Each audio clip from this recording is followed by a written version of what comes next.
Friends, today I am going to talk about Rabindranath Tagore's Heaven of Freedom.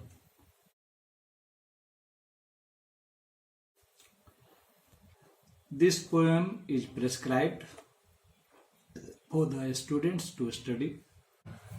Before I talk about Heaven of Freedom, or where the mind is without fear, I shall talk about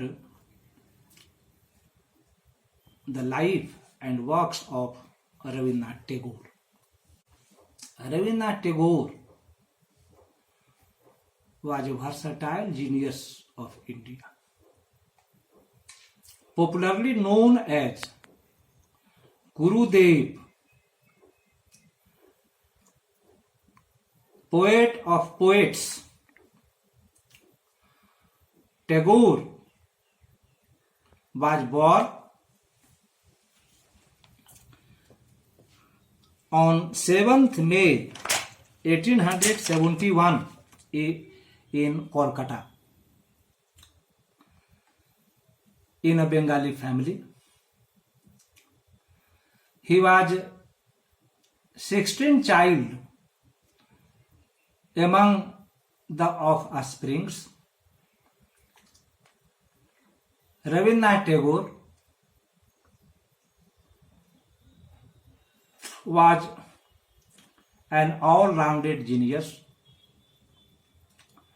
He penned poems, plays, dramas, novels, songs, etc. Rabindranath Tagore wrote poems in Bengali. Later, he translated them into English. Rabindranath Tagore won Nobel Prize on Gitanjali, offerings of songs, in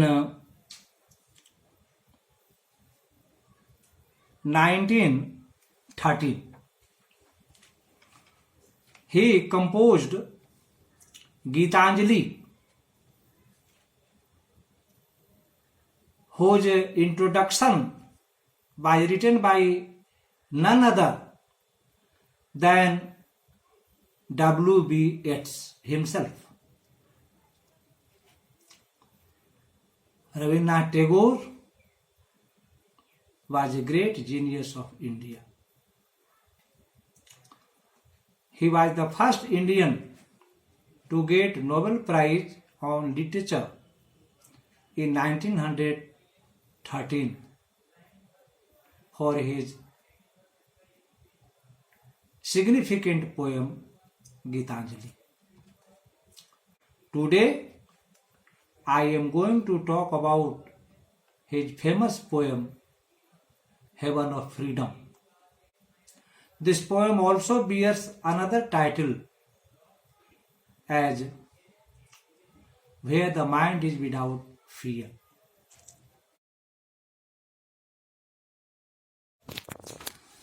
This is a sonnet. This poem contains 14 lines. Except the last sentence, all the sentences are in complex.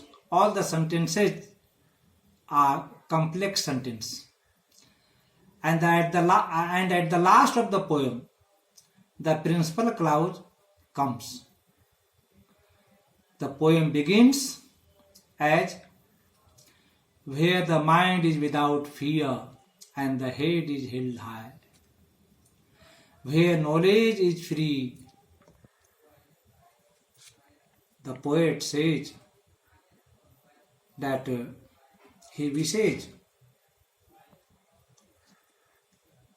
India, such a country where people can get free knowledge. He wishes India to be a country that gives true knowledge to the people. Knowledge comes out of the truth. People of India may walk with their heads high. The entire poem describes Tagore's wishes and dreams for independent India, for free India. His India is different. He wishes that the India of my dream should be a heaven of freedom. His India should be a country where all the people may live peacefully. He wishes a country where all the countrymen have equal rights, equal opportunities. They may not have any distinction, differences among themselves. There should be no walls of caste, creed and color among them. They should live happily, blissfully. This is the dream of Tagore's India. The last line of the poem is, "Into that heaven of freedom, my father, let my country awake." Thus, in this short poem, consisting of only 14 lines, Rabindranath Tagore expresses his wishes for his country, countrymen, people of India. The language of the poem is very simple, lucid and clear. I think students must have understood the sum and substance of this poem in a good way, proper way. Now they will be able to write a critical appreciation of the poem in the university examination. Well, I think the students must have grasped the sum and substance of this poem. Dear students, if you like this video, express your liking, subscribe it, and I shall present or discuss more and more pieces, more and more poems of poetry from the collection. Thank you very much.